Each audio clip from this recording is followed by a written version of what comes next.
Тишина редко приходит внезапно. Обычно она появляется постепенно. Сначала исчезает шум улицы, потом гаснет экран, стихают разговоры, замолкают уведомления, и вдруг остается пространство, без звука, без комментариев, без внешних сигналов.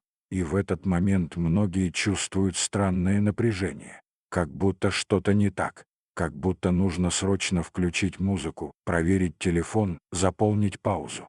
Тишина кажется слишком громкой. Но почему? Ведь в тишине нет угрозы, нет крика, нет конфликта. Есть только отсутствие шума.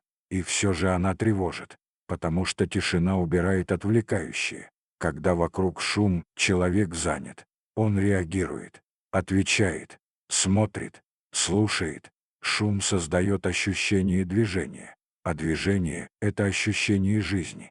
Но тишина останавливает, и в остановке появляется встреча. Не с кем-то, с собой. Когда исчезают внешние звуки, становятся слышны внутренние. Мысли, которые днем теряются.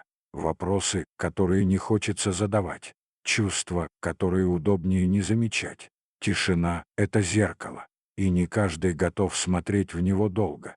Человек привык жить в информационном потоке. Постоянные новости, разговоры, фон, музыка, подкасты, видео. Даже одиночество сегодня редко бывает тихим. Мы включаем звук, чтобы не слышать собственные мысли, потому что в тишине становится ясно, насколько мы устали, насколько одиноки, насколько запутаны. Тишина не критикует, не обвиняет, но она показывает. Она не дает спрятаться за ролью, за занятостью, за постоянной активностью. Она как комната без мебели, пустота, в которой виден каждый угол. Иногда в тишине человек вдруг понимает, что давно не задавал себе простых вопросов. Чего я хочу? Почему я так живу? Куда я иду? И эти вопросы не требуют немедленного ответа. Они просто звучат.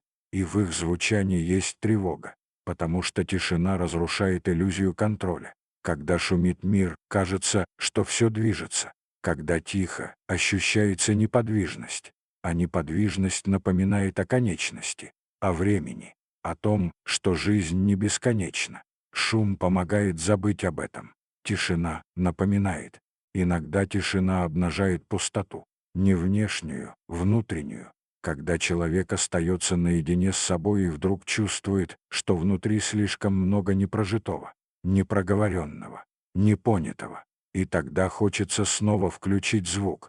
Не потому, что звук важен, а потому, что он защищает. Шум — это барьер. Он не дает услышать самое глубокое. Но именно в тишине рождается ясность. Сначала дискомфорт, потом привыкание, а затем тонкое ощущение присутствия. Когда человек не убегает от тишины, а остается в ней, происходит изменение. Мысли перестают метаться, они замедляются. Чувства, которые раньше пугали, становятся понятнее. Тишина не увеличивает боль, она просто делает ее видимой. И когда боль видна, с ней можно быть. Не бороться, не глушить, а быть. Со временем тишина перестает казаться пустотой. Она становится пространством. Пространством, в котором можно услышать собственный голос.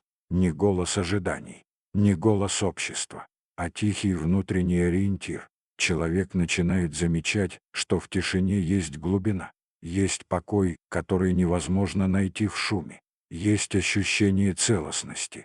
Но чтобы дойти до этого, нужно пройти через страх, через желание включить звук, через тревогу первых минут.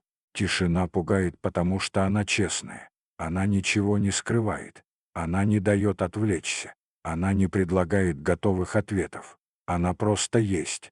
И в этом есть человек остается один на один со своей жизнью. Но именно здесь начинается зрелость. Когда ты можешь сидеть в тишине и не убегать. Когда пауза не кажется угрозой. Когда отсутствие шума не вызывает паники. Тогда тишина перестает быть врагом. Она становится союзником. В ней появляется отдых. Настоящий. Не отдел от внутреннего напряжения. И тогда человек понимает, что тишина не пугает сама по себе. Пугает встреча. А встреча — это всегда возможность.